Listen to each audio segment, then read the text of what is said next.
नमस्कार, आप सभी का पुनः स्वागत है रिजुनेट लाइफ थ्रू स्पिरिचुअलिटी जीवन संजीवनी आध्यात्मिकता के आज के इस अंक में। दोस्तों, पिछली चर्चाओं में हमने समझा था कि डायबिटीज़ क्या है, इसके क्या दुष्परिणाम हैं, किस वजह से डायबिटीज़ होती है, क्या क्या वो वजहें हैं जिनकी वजह से हम इसके शिकार बनते हैं, इसके क्या कॉम्प्लिकेशंस हैं। आज हम उस मोड़ पर पहुँचे हैं जहाँ हमें आवश्यकता है डायबिटीज़ के उपचार और इसके बचाव की। आज इन्हीं दो बातों पर हम चर्चा करेंगे और इन पर प्रकाश डालने के लिए डॉक्टर साहब हाजिर हैं। तो चलिए चलते हैं डॉक्टर श्रीमन जी के पास।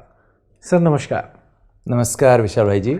सर, अब हम ये जानना चाहते हैं पिछली चर्चाओं के बाद जी कि डायबिटीज़ का आखिर उपचार क्या है, क्या इसके उपचार किए जाएं जी जिनको हो गई है उनको, और जो इससे बचाव करना चाहते हैं आगे उनको ना हो जी वो क्या बात है। आज दुनिया में डायबिटीज़ के कारण हमने समझा कि बहुत सारे कारण हैं। इसी प्रकार अगर एक कारण हो तो उसका निवारण सहज होता है जी। परंतु डायबिटीज़ के कारण अनेक होने के कारण इसलिए निवारण के लिए भी और इसके उपचार के लिए भी हमें बहुत डिटेली इसके गहराई से समझना पड़ेगा। जी। डायबिटीज़ का मुख्य कारण हम सभी चर्चा कर चुके हैं कि मुख्य कारण हमारी जीवन शैली में एक बहुत बड़ा परिवर्तन। तो जब तक हम जीवन शैली को नहीं सुधारेंगे ये बीमारी हम कभी भी ठीक नहीं कर सकते हैं जी। चाहे कितनी भी दवाइयाँ ले लें, कितना भी कुछ करें, तो सबसे मुख्य है हमारी जीवन शैली में परिवर्तन। तो जीवन शैली में परिवर्तन क्या लाए जी। आज जो अनहेल्दी लाइफस्टाइल हम चर्चा कर चुके हैं, आज दुनिया में लोग क्या क्या कर रहे हैं, तो सबसे पहले हमारे खान पान। अगर हमारी खान पान ठीक नहीं होगी तो कितना भी अच्छी से अच्छी दवाई खाएं, कितना भी कुछ करें, शुगर कभी कंट्रोल होगा ही नहीं, डायबिटीज़ कंट्रोल में रहेगा नहीं, फिर कॉम्प्लिकेशन होगा। सही। तो सबसे पहले डायबिटीज़ मरीजों को समझना जरूरी है क्या क्या खाएं और कितना मात्रा में खाएं, कितने बार खाएं, इसके डिटेल समझना जरूरी है। दूसरी बात है कर्मठ जीवन, क्योंकि सीडेंटरी लाइफस्टाइल के कारण ही डायबिटीज़ होती है। तो हमें एक्टिव रहने की आवश्यकता है, नियमित व्यायाम करने की आवश्यकता है। और कौन से व्यायाम सबसे अच्छा है, श्रेष्ठ है, हम ये भी चर्चा कर चुके हैं। मोटापा के लिए मैं बता चुका हूँ कि सबसे श्रेष्ठ बहुत सुंदर व्यायाम वास्तव में वॉकिंग बताया था सर आपने, एरोबिक एक्सरसाइज मैं बताऊँगा। एक्सरसाइज। तो इसी प्रकार बहुत और एक इम्पोर्टेंट है, आज तनाव के कारण भी लोगों को डायबिटीज़ हो रही है, तो इसलिए तनाव मुक्त जीवन के लिए मेडिटेशन इसका सर्वश्रेष्ठ उपाय है। तो डाइट, एक्सरसाइज और मेडिटेशन, ये तीन बातों को हमें ध्यान दे के हमारे जीवन शैली को परिवर्तन करने की आवश्यकता है। दूसरी बात है कि आजकल दुनिया में बहुत प्रकार की दवाइयाँ भी उपलब्ध है जिसको हम फार्माकोथेरापी कहते हैं। जी। बहुत सारी दवाइयाँ उपलब्ध है, चाहे एलोपैथी, चाहे आयुर्वेद, चाहे होम्योपैथी, अनेक प्रकार की दवाइयाँ उपलब्ध है। तो शुरुआत में अगर टाइप 1 डायबिटीज़ है, छोटे बच्चों को अगर डायबिटीज़ हो गई है, तो उस समय कोई गोली, कोई प्रकार का लाइफस्टाइल मॉडिफिकेशन कुछ भी कर लो वो नहीं काम करेगा। उस समय इंसुलिन ही आवश्यक है, क्योंकि टाइप 1 डायबिटीज़ में बच्चों के शरीर के अंदर जरा भी इंसुलिन तैयार नहीं होता है, बनता नहीं है, और जिसके कारण ही शुगर एकदम बहुत हाई हो जाता है। तो ऐसे समय पर बाहर से उसको इंसुलिन देना ही पड़ता है, कोई रास्ता ही नहीं है। आज से लगभग 100 साल पहले 1921 में इंसुलिन पहली बार हम उसका यूज़ किए, और तब से लेके आज तक करोड़ों लोग जिंदा होंगे इंसुलिन लेकर। जब इंसुलिन नहीं बना था संसार में, जिसको भी टाइप 1 डायबिटीज़ होता था 100% मौत हो जाता था। और टाइप 1 में इंसुलिन ही आवश्यक है, परंतु टाइप 2 जो खास चारों तरफ एक महामारी का रूप ले चुकी है, ये बीमारी में शुरुआत में लाइफस्टाइल मॉडिफिकेशन द्वारा बहुत सालों तक आदमी ठीक रह सकता है, उसका शुगर कंट्रोल हो जाएगा। अगर वो नियमित एक्टिव एक्सरसाइज करके उसका मोटापा को घटा दे, खान पान का परहेज रख ले, तो ऑटोमेटिकली शुगर ठीक हो जाता है। उस समय आप कोई भी आयुर्वेद ले लो, कोई भी होम्योपैथी ले लो, कोई करेला खाता है, कोई मेथी खाता है, कुछ भी करता है, वो ठीक हो जाता है। परंतु कुछ साल के बाद जब हमारे शरीर के अंदर पर्याप्त मात्रा में इंसुलिन का क्षरण नहीं हो पाता है, ऐसे समय पर फिर हमें कोई ना कोई गोलियों की आवश्यकता होती है, टेबलेट्स की आवश्यकता होती है, चाहे आयुर्वेदिक लो, चाहे होम्योपैथी लो, चाहे एलोपैथी लो। लेकिन मेरा जो अनुभव है पिछले अनेक वर्षों से, कि कुछ साल के बाद कोई भी पाथी काम नहीं करती है, लास्ट में एलोपैथी ही एक्चुअली शुगर को कंट्रोल करने के लिए काबिल बनती है। तो इसलिए चाहे गोली लो, चाहे कैप्सूल्स लो, जो भी ओरल फॉर्म में मिलता है, लेके हम बहुत साल तक फिर लोगों का शुगर कंट्रोल करते हैं। परंतु कुछ साल के बाद फिर जब गोलियां भी काम करती नहीं है, जब बिल्कुल इंसुलिन बनना बहुत ना की मात्रा हो जाता है शरीर में, ऐसे समय पर बाहर से इंसुलिन देना ही पड़ता है। लोगों की एक गलत फहमी है कि सोचते हैं इंसुलिन कभी नहीं लेना, इंसुलिन लेने से आदत हो जाएगी। बहुत गलत फहमी है, और लोग इंसुलिन को फिर टालते रहते हैं, शुगर हाई चलता रहता है, एक दिन फिर कॉम्प्लिकेशंस लेके पैर कटाने आते हैं, हार्ट अटैक लेके आते हैं। लोगों में अनेक प्रकार की गलत फहमियाँ हैं। वास्तव में इंसुलिन तो मानव के लिए एक वरदान है, एक जीवदान है, एक संजीवनी बूटी है। इंसुलिन हमारे शरीर में जो नॉर्मली नहीं बन पा रहा है उसको हम बाहर से दे रहे हैं। लेकिन बात है कि ये अगर कैप्सूल की गोली की चूर्ण होता तो लोगों को इतनी गलतफहमी नहीं होती। आज इंसुलिन कैप्सूल के रूप में, टैबलेट के रूप में उपलब्ध नहीं है, क्योंकि साइंटिस्ट लोगों ने बनाया भी और ट्रायल भी किया गया, लेकिन उसको खाते ही हमारे इंटेस्टाइनल ट्रैक्ट में जैसे हमारे फूड डाइजेशन हो जाता है, वो ऐसे ही डाइजेस्ट हो जाता है, वो काम नहीं कर पाता है। इसलिए आज तक हम उसको एक इंजेक्शन फॉर्म में ही देते हैं। इसलिए लोगों को डर है, भय है, कहते हैं एक बार लेने से आदत हो जाएगा जी। परंतु आजकल हमारे पास इंसुलिन लेने की इतने सुंदर सुंदर पेन है, जिसमें बहुत छोटी छोटी एकदम बारीक निडल है, जो छोटे बच्चे भी लगाते हैं, चींटी काटने तक भी इतना पेन नहीं होगा, उतना बहुत छोटी बारीक सुई है, तो आजकल सहज लोग ले पाते हैं। कहने का मतलब है कि लोग जो कहते हैं आदत हो जाएगा नहीं लेना, ये लोगों की बात को सुनकर इंसुलिन को टालते रहते हैं। लेकिन अगर किसी पेशेंट को गोलियां काम नहीं कर रही है, अगर शुगर कंट्रोल नहीं हो रहा है, डॉक्टर कह रहे हैं कि इंसुलिन लो, तो लेना चाहिए। नहीं लेगा तो ज़्यादा नुकसान होगा, ठीक है ना। नहीं तो तीसरी बात है बहुत इम्पोर्टेंट, हमारे एजुकेशन।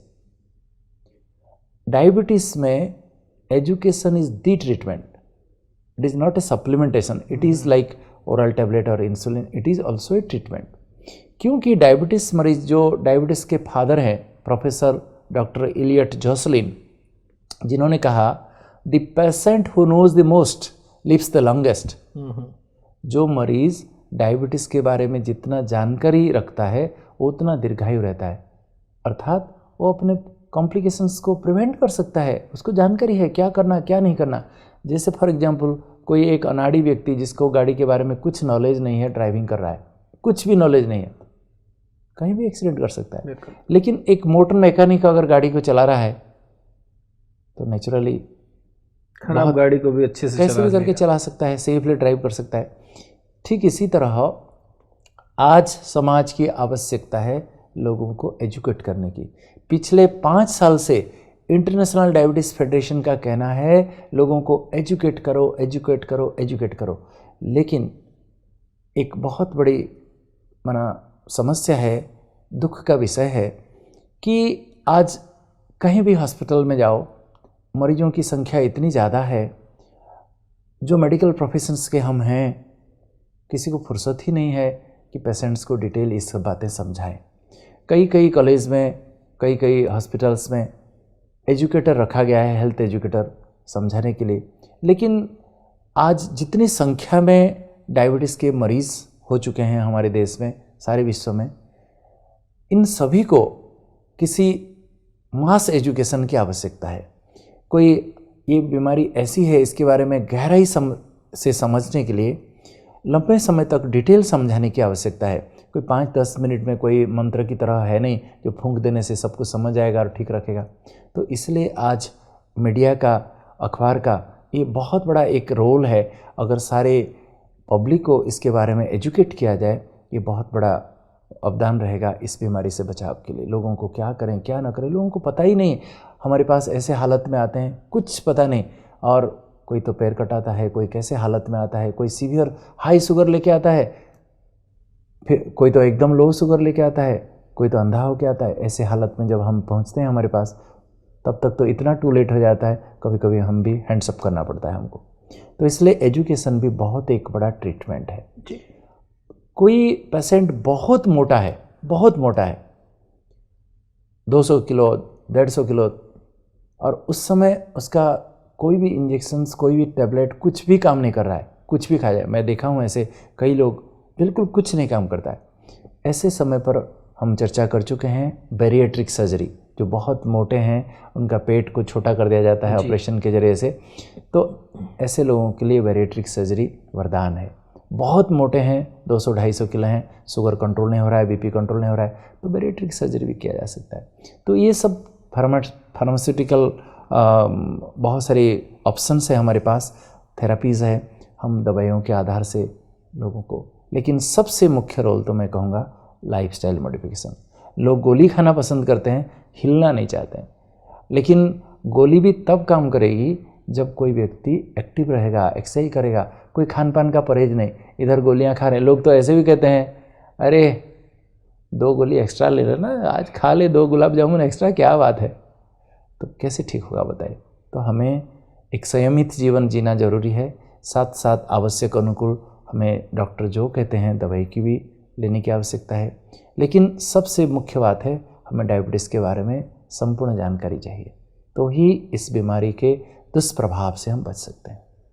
तो दोस्तों, हमने अभी तक की चर्चा में समझा, यदि किसी को डायबिटीज़ हो चुका है तो उसको क्या करना ज़रूरी है। पहली चीज़ ये कि उसको अपनी जीवन शैली में परिवर्तन करना पड़ेगा। दूसरा ये कि प्रॉपर मेडिकेशन लेना पड़ेगा, परामर्श लेना पड़ेगा चिकित्सक से, और उसके अनुसार दवाइयों को लेना ही पड़ेगा। और बहुत अच्छी बात और ज़रूरी बात जो डॉक्टर साहब ने इसमें शामिल की कि इंसुलिन लेने से परहेज़ ना करें। ये बहुत आवश्यक है, ये शरीर की नेचुरल बनने वाली चीज़ है, अगर नहीं बनती है तो हम बाहर से लेते हैं। इसको किसी भी तरह अवॉइड ना करें, ये ना समझें कि ये आदत में शुमार हो जाएगा, अवॉइड करते रहें और फिर आपकी शुगर बहुत ज़्यादा बढ़ जाती है और फिर कहीं दूसरे कॉम्प्लिकेशंस पैदा हो जाते हैं। और तीसरी एक अहम बात ये आई सामने कि इसकी प्रॉपर एजुकेशन, हमें जानना ज़रूरी है इसके बारे में अच्छी तरह से कि वास्तव में ये क्या है, इसके क्या दुष्परिणाम है, किन किन बातों का हमें ध्यान रखना है। अब इससे आगे हम फिर और कुछ खास ज़रूरी बातें जानेंगे डॉक्टर साहब से। सर जी, इनके अलावा और कौन से ऐसे प्रिवेंशन हैं जिनको ध्यान रखना ज़रूरी है? अगर किसी को डायबिटीज़ हो चुका है तो उसके लिए उसकी जीवन शैली को परिवर्तन करें, आवश्यक मात्रा से दवाई का इस्तेमाल करें। परंतु मान लीजिए किसी को नहीं है अभी जी, वो डायबिटीज़ होने के बाद उसका लाइफस्टाइल तो चेंज करना ही पड़ेगा। जी, लेकिन डायबिटीज़ का अगर मुख्य एक कारण है हमारी जीवन शैली में परिवर्तन, तो अगर हम अपने जीवन शैली को पहले से ही परिवर्तन करके रखें, हेल्दी लाइफस्टाइल को अडॉप्ट करें, तो ये बीमारी होगी नहीं। वेरी सिंपल बात है, बिल्कुल, है ना? नहीं, बहुत इंपॉर्टेंट बात है कि हम अपने आप को बचाएं, क्योंकि इंटरनेशनल डायबिटीज़ फेडरेशन का कहना है कि प्रोटेक्ट योर फ्यूचर, क्योंकि जो गलती से आपको हो गई है ये बीमारी, अगर आपके बच्चे भी वही गलतियां करते रहेंगे तो उनको भी हो जाएगी। तो इसलिए आपके फ्यूचर जनरेशन को बचाओ, इंटरनेशनल डायबिटीज़ फेडरेशन का ये मुख्य स्लोगान है, कैंपेन है। तो हम बचाने के लिए मुख्य रूप में इसका कारण ही अगर हमारी जीवन शैली में परिवर्तन है तो जीवन शैली को भी बदलना पड़ेगा। लेकिन होता क्या है कि ये बीमारी मल्टीपल कारण से होता है और इसमें डॉक्टर्स का भी हमें सहयोग लेना आवश्यक है, क्योंकि सारी जानकारी, सारी ज्ञान तो सबको होता नहीं है। तो आज तक डायबिटीज़ के साथ लोग अकेले अकेले ही लड़ रहे हैं। जैसे किसी आतंकवादी के साथ अकेला कोई लड़े तो उसको ख़त्म कर सकता है, परंतु अगर चारों तरफ से उसको घेराव किया जाए तो उसको ख़त्म किया जा सकता है। तो डायबिटीज़ एक आतंकवादी की तरह है। तो हम अगर अकेले अगर इसके लिए उपचार करते रहेंगे तो नहीं हो सकता है। So united we curtail the epidemic by chronic care. अगर हम सब मिलजुल के इसके बारे में हम अगर सोचेंगे और इसका करेंगे तो इसको ख़त्म भी कर सकते हैं। But divided we power way for acute care in corporate hospitals. आज देखिए लोगों को अपने अपने हिसाब से करते हैं, कुछ समझ नहीं है, फिर एक दिन सडन पूरा एक टर्शियरी केयर सेंटर में हार्ट अटैक हो जाता है, कुछ होता है। तो हमें प्रिवेंशन के लिए भी बहुत अच्छी बातें हमें समझने की आवश्यकता है। तो प्रिवेंशन में सबसे इम्पोर्टेंट बात है हमारे भोजन। अगर हमारी डाइट बैलेंस्ड नहीं है और हेल्दी नहीं है तो ये बीमारी से कोई बच नहीं सकता है। दूसरी बात है, आजकल बड़े बड़े शहरों में भी, छोटे शहरों में भी, गांव-गांव तक भी आप देखिए लोग अनेक प्रकार की नशीली चीज़ों का इस्तेमाल करते हैं, जैसे सिगरेट है, शराब है, तंबाकू है। ये सब चीज़ें बहुत नुकसानकारक है। हमारे जो पैनक्रियास जहाँ से इंसुलिन बनता है बीटा सेल्स को डायरेक्ट इंजुरी करता है और बीटा सेल्स को ख़त्म कर देते हैं। सिगरेट और शराब, तंबाकू किसी भी फॉर्म में लो, चाहे टबाको in any form is hazards, ये बहुत ही नुकसानकारक है, घातक है। और कोई शराब पीता है, कई सलाह देते हैं कि थोड़ी थोड़ी पिया करो। एक बहुत सुंदर गीत भी है जी जी, तो हेल्थ के लिए थोड़ी थोड़ी पिया करो। महंगी हुई है लेकिन थोड़ी पिया करो। लेकिन वो थोड़ी की मात्रा कब ज़्यादा हो जाएगी आपको पता भी नहीं सकता, चलेगा। सही बात। मैं तो कहूँगा जहर तो जहर ही होता है। ज़्यादा जहर खाएंगे तुरंत मरेंगे, अगर थोड़ी थोड़ी लेंगे तो स्लो पॉइजनिंग होकर आज नहीं तो कल मरेंगे। तो ये बिल्कुल ख़राब चीज़ है। और इससे अगर कोई शराब डेली पीता है तो एक तो मोटापा होगा, उसमें एम्प्टी कैलोरीज है, उसको ट्राइग्लिसराइड्स बहुत बढ़ जाती है, बीटा सेल्स डिस्ट्रॉय होकर उसको इंसुलिन रेजिस्टेंस बढ़ता है, पैनक्रेटाइटिस हो सकता है। और हम सभी जानते हैं कि शराब पीने से लिवर खराब होता है। बिल्कुल। और डायबिटीज़ अगर किसी को है, अगर वो शराब पीता है तो उसका शुगर इतना डाउन हो जाता है, सीवियर हाइपोग्लाइसीमिया, कहीं डेथ हो जाएगा, कोमा हो जाएगा। तो इसलिए डायबिटीज़ से प्रिवेंट करने के लिए भी हमें ये डायबिटीज़ मरीज को तो टच नहीं करना है, लेकिन जिसको डायबिटीज़ नहीं होना चाहता है तो भी ये सब चीज़ों, नस्ली चीज़ों से de addiction is a must. और बहुत ही इम्पोर्टेंट बात है कि फिजिकली हम एक्टिव रहें जी। जितना हो सके, घर का काम, ऑफिस का काम, फिजिकली एक्टिव रहें, मेहनत करें, ओवरवेट ना हो जाए। और एक्सरसाइज नियमित रूप से करें, सवेरे शाम थोड़ा सा एक्सरसाइज करने की आवश्यकता है। और रेगुलरली अगर एनुअली एक बार अपना स्क्रीनिंग टेस्ट करें, जैसे बताया डायबिटीज़ मरीज को तो हर महीना चेक करना चाहिए जी। अगर रेगुलरली वो मॉनिटरिंग करता रहेगा तो ही जाके वो ठीक है कि नहीं है वो समझ सकेगा। इसलिए डायबिटीज़ मरीज को हर महीना चेक करना जरूरी है। लेकिन जिसको डायबिटीज़ नहीं है, खास हमारे भारत जैसे देश में 25 साल से जिसका भी उम्र ज़्यादा है जी, 25 से ज़्यादा, उसको साल में एक बार कम से कम अपना शुगर चेक कर लेना चाहिए। वो भी लेबोरेटरी में जाके, यहाँ अगर हमारे वेन से, नस से अगर ब्लड दे के चेक करें तो उचित है। फास्टिंग भी करें और ग्लूकोज पी के भी करें। तो रेगुलर मॉनिटरिंग करने से भी पता चलेगा आपको बॉर्डरलाइन है कि नहीं, क्योंकि पहले अचानक एकदम हाई शुगर होगा नहीं, पहले बॉर्डरलाइन आएगा। और बॉर्डरलाइन स्टेज में बहुत ही खुशखबरी आपको सुनाता हूँ, आपको पता चल गया आपको बॉर्डरलाइन स्टेज में है तो बॉर्डरलाइन से नॉर्मल होना बहुत सहज है जी। लेकिन अगर किसी को पता ही नहीं, सडन एक दिन देखता है 300-400 शुगर, फिर नॉर्मल होने के लिए बहुत मेहनत लगता है, नहीं भी हो सकता है। तो इसलिए हर साल हर एक व्यक्ति को, जिसका भी उम्र 25 साल से ज़्यादा है, हम चेक कराएं। अगर किसी के संभावना है, आपको लगते हैं इसके लक्षण है, तो तुरंत चेक करना चाहिए। और डायबिटीज़ ये बिहेवियरल डिसऑर्डर, लोग समय पर सोते नहीं हैं, समय पर खाते नहीं हैं, समय पर दवाइयाँ नहीं लेते हैं, अनेक प्रकार के उनके बिहेवियर में हम बदलाव देखते हैं। तो अगर मनुष्य के बिहेवियर को भी अगर चेंज किया जाए बिहेवियरल थेरेपी द्वारा, तो ये बीमारी से वो बच सकता है।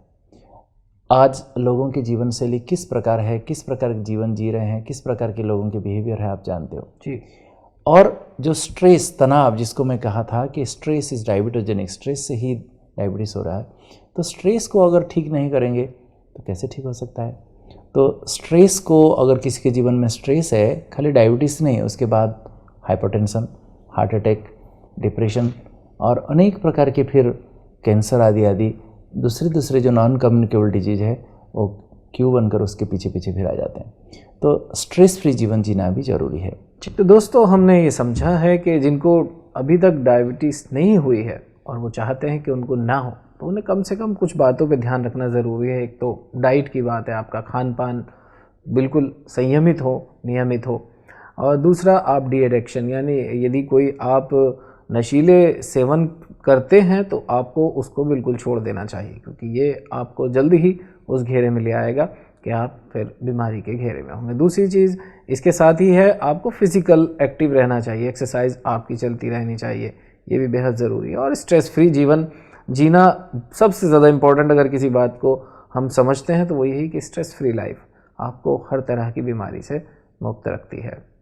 और एक मुख्य बात है कि हमारे भारत वर्ष जैसे डेवलपिंग कंट्रीज़ में, जहाँ लोगों को बहुत जल्दी कम उम्र में डायबिटीज़ हो रही है, तो 25 साल से जिसका भी उम्र ज़्यादा है, मैं तो कहूँगा साल में एक बार अपना खाली पेट का शुगर और ग्लूकोज पी के 75 ग्राम ग्लूकोज एक पानी ग्लास में घोल के पी के एग्जैक्टली 2 घंटे में अगर टेस्ट करें, साल में कम से कम एक बार चेक करें, तो उससे बॉर्डरलाइन स्टेज में कम से कम पता चल जाए तो हम नॉर्मल हो सकते हैं। लेकिन कभी चेक नहीं करेंगे तो कैसे पता चलेगा? ये बात बहुत ही आवश्यक है कि आप वार्षिक जांच कराएं। फास्टिंग और खाने के बाद, ग्लूकोज लेने के बाद आपको 1 साल में कम से कम एक बार जांच करा लेना चाहिए कि आपकी क्या लेवल चल रहा है। अगर आप बॉर्डरिंग लेवल पर हैं तो ये आपका कंट्रोल हो सकता है, अगर क्रॉस हो गया है तो फिर तो आपको उपचार निरंतर लेने ही है सर। लेकिन इसके साथ साथ और भी कुछ बातें मैं बताऊंगा जो प्रिवेंशन के लिए बहुत ज़रूरी है। मैं बता चुका हूं कि diabetes is a genetic disorder, अर्थात ये एक आनुवंशिक बीमारी है। इसलिए हमें अपने क्लोज रिलेशन में कभी भी शादी नहीं करनी चाहिए और हमारे बच्चों को भी आपस में क्लोज रिलेशन में शादी नहीं करानी चाहिए, नहीं तो बच्चों को ये बीमारी होने की बहुत ज़्यादा संभावना है।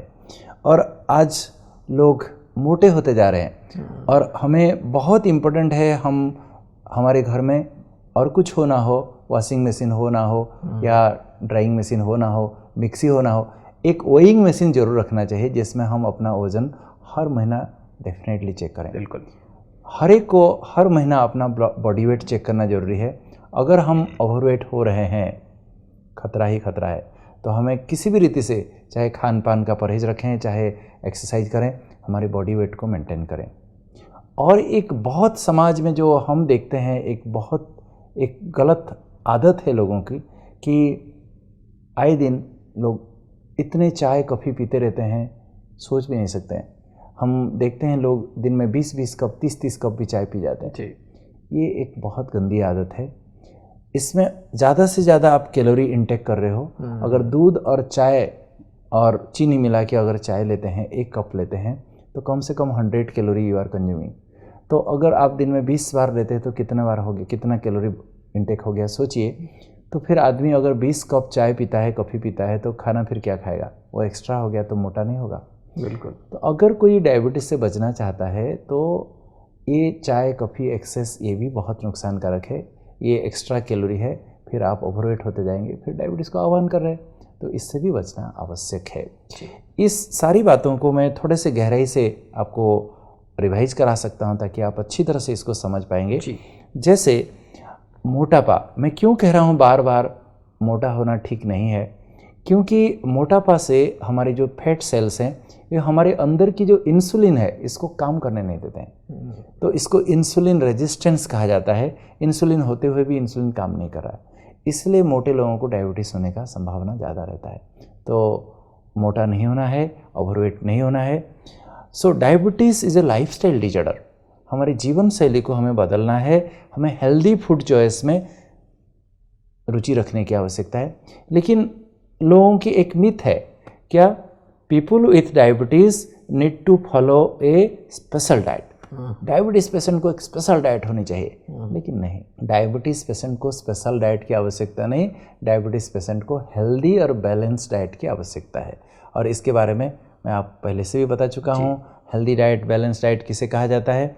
और आजकल बाज़ार में जो सारी चीज़ें, गंदी चीज़ें उपलब्ध है, जो हाई कैलोरी फूड है, जंक फूड है, फास्ट फूड है, जिसमें प्रिजर्वेटिव्स ज़्यादा है, नाइट्रेट्स ज़्यादा है, ट्रांसफैट्स ज़्यादा है, ये सब चीज़ों को हम जितना हो सके अवॉइड करें। ये बर्गर, पिज़्ज़ा, ये सब चीज़ें बहुत गंदी चीज़ें हैं। डायबिटीज़ पेशेंट को कोई भी जूस नहीं पीना है, बहुत इंपॉर्टेंट बात है, याद रखिएगा। चाहे फ्रूट जूस, किसी भी फ्रूट जूस नहीं पीना है, क्योंकि फ्रूट जूस में बिल्कुल सिंपल शुगर, एकदम फट से शुगर बढ़ जाता है। अगर कोई आप डायबिटीज़ से बचना भी चाहते हैं तो डायबिटीज़ पेशेंट को तो नहीं पीना है, लेकिन आप अगर डायबिटीज़ ना हो सोचते हो तो मैं कहूँगा फ्रूट खाओ। फ्रूट जूस क्यों? फ्रूट जूस नहीं लें तो बहुत अच्छी बात है। तो कोई भी जूस आदि, अनहेल्दी ड्रिंक्स आदि नहीं लें। अगर हम डायबिटीज़ से बचना चाहते हैं, हमारा भोजन बैलेंस होना चाहिए। एक मॉडल थाली, हमारे थाली में भोजन जो होना चाहिए कैसा होना चाहिए? देखिए सिंपल, देखिए 3 सूखी रोटी है, इसमें तेल घी नहीं लगा हुआ है, 1 कटोरी सब्जी है, 1 कटोरी सलाद है, 1 कटोरी कोई भी दाल या छोले, 1 कटोरी दही है, नींबू है। ये एक हमारे लंच या डिनर का मॉडल थाली है। हमारे भोजन में अगर ऐसा हो जिसमें लगभग 50% तक अगर सब्जियां हो तो भी कोई नुकसान नहीं है। तो इस प्रकार का अगर हम भोजन खाते हैं तो हमें डायबिटीज़ होने की संभावना नहीं। हमारे कार्बोहाइड्रेट इंटेक कम हो, और सिंपल रिफाइंड चीज़ें जितना अवॉइड करें, फास्ट फूड ये सब चीज़ें अवॉइड करें, कम कम खाएं, 3-4 बार खाएं, तो इससे हमारे, और धीरे धीरे खाएं। बहुत इंपॉर्टेंट है, जो फास्ट खाते हैं, ज़्यादा भी खाते हैं, शुगर भी ज़्यादा पड़ता है, तो इसलिए कम खाएं, धीरे धीरे खाएं। और बहुत इंपॉर्टेंट है जो हम फिजिकली एक्टिव लाइफ, जिसमें एक्सरसाइज और फिजिकल एक्टिविटी दोनों हो। लेकिन कई लोग कहते हैं कि डॉक्टर साहब हम इतना मेहनत करते हैं, एक्सरसाइज की क्यों आवश्यक है? नहीं, शरीर के सारे जॉइंट्स को, सारे मसल्स को, सारे बोन को मोबिलाइज करने की आवश्यकता है, इसलिए एक्सरसाइज की आवश्यकता है। तो अगर हम डायबिटीज़ से बचना चाहते हैं, मोटापा से बचना चाहते हैं, तो फिजिकली एक्टिव रहें, साथ साथ सवेरे शाम अगर थोड़ा सा एक्सरसाइज करें तो बहुत अच्छा है। लेकिन एक्सरसाइज के लिए भी बहुत इंपॉर्टेंट है एरोबिक एक्सरसाइज, क्योंकि एरोबिक एक्सरसाइज हार्ट को, कार्डियोवास्कुलर सिस्टम को बहुत मजबूत बनाता है। हार्ट हम हाँपेंगे नहीं, हार्ट मजबूत हो जाता है, कार्डियो रेस्पिरेटरी सिस्टम के लिए बहुत अच्छा है। वॉकिंग सबसे बेस्ट फॉर्म ऑफ एक्सरसाइज। लेकिन म्यूजिक थेरेपी, इससे आप मेंटली भी आप फिट रहोगे, मन भी दुरुस्त तो तन भी दुरुस्त। इसलिए आजकल म्यूजिक के साथ लोग एक्सरसाइज करते हैं, और ख़ास करके एक हॉलिस्टिक एक्सरसाइज जिसमें हमारे तन भी दुरुस्त हो, मन भी दुरुस्त हो, उसमें सब प्रकार का एक्सरसाइज समाहित है, अगर हम करें तो बहुत ही अच्छा है। डायबिटीज़ के लिए तीसरी बात जो बताया कि हमें स्ट्रेस फ्री रहना बहुत इंपॉर्टेंट है लाइफस्टाइल मॉडिफिकेशन में। लोग आज सिगरेट, शराब, नशीली चीज़ें स्ट्रेस से बचने के लिए इस्तेमाल करते हैं, लेकिन नहीं, ये हमारी और ही स्वास्थ्य को बिगाड़ेंगे, धन भी खर्च होगा। तो स्ट्रेस से बचने के लिए एक ही मात्र उपाय है, वो मेडिटेशन है। तो राजयोग मेडिटेशन अगर नित्य करेंगे तो तनाव से मुक्त हो जाएंगे, तो बाकी जो कॉम्प्लिकेशंस है, हाइपरटेंशन, हार्ट अटैक, इससे भी, डायबिटीज़ के साथ साथ ये बीमारियों से भी हम बच सकते हैं।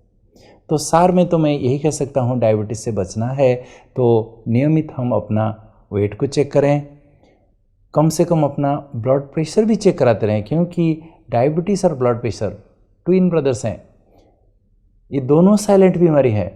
आपको डायबिटीज़ ना हो के पहले ब्लड प्रेशर भी आ सकता है, फिर बाद में डायबिटीज़ आ सकता है, तो ये भी चेक करते रहें। और एनुअली एक बार अपना शुगर चेक करते रहें। Do you really want to be free from diabetes? बिल्कुल, यस, यस, बिल्कुल यस। तो मैं एक ही बात सजेस्ट करूँगा, यू मस्ट प्रैक्टिस मेडिटेशन, क्योंकि आज दुनिया में जितने लोगों को भी डायबिटीज़ हो रही है, मैक्सिमम लोगों को तनाव एक मुख्य कारण देखा गया।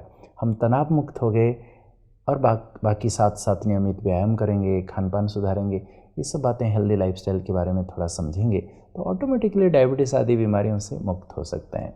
अब ये लग रहा है कि डायबिटीज़ से तो हम फाइट कर सकते हैं। क्यों नहीं जी, क्यों नहीं, कोई भी बात दुनिया में असंभव नहीं है। परंतु मैं जो बताया कि आज तक लोग अकेले अकेले इसके साथ लड़ाई कर रहे हैं, जिसके कारण आए दिन मरीज सब टर्शियरी सेंटर में जाके लाखों करोड़ों रुपया भी गंवा रहे हैं और जान भी गंवा रहे हैं। लेकिन यूनाइटेड हम सभी मिलजुल के अगर इस बीमारी के साथ लड़ें, वो दिन भी दूर नहीं। जैसे आज स्मॉल पॉक्स को इराडिकेट कर दिया गया, जैसे पोलियोमाइलाइटिस को भी हम इराडिकेट करने जा रहे हैं, इसी प्रकार डायबिटीज़ जो एक महामारी का रूप ले चुकी है भारतवर्ष में, वो दिन भी दूर नहीं। मैं तो वो एक सपना देख रहा हूँ, हम सभी मिलजुल के इस बीमारी को भी एक दिन भगा सकते हैं। तो साथियों, इस परिचर्चा से बहुत अच्छी बात ये पता चली है कि हम मिलजुल करके ही इस बीमारी से अपनी जीत हासिल कर सकते हैं, अपने स्वास्थ्य की रक्षा कर सकते हैं। यहीं पर आज का एपिसोड, और फिर मिलेंगे हम अगले एपिसोड्स में।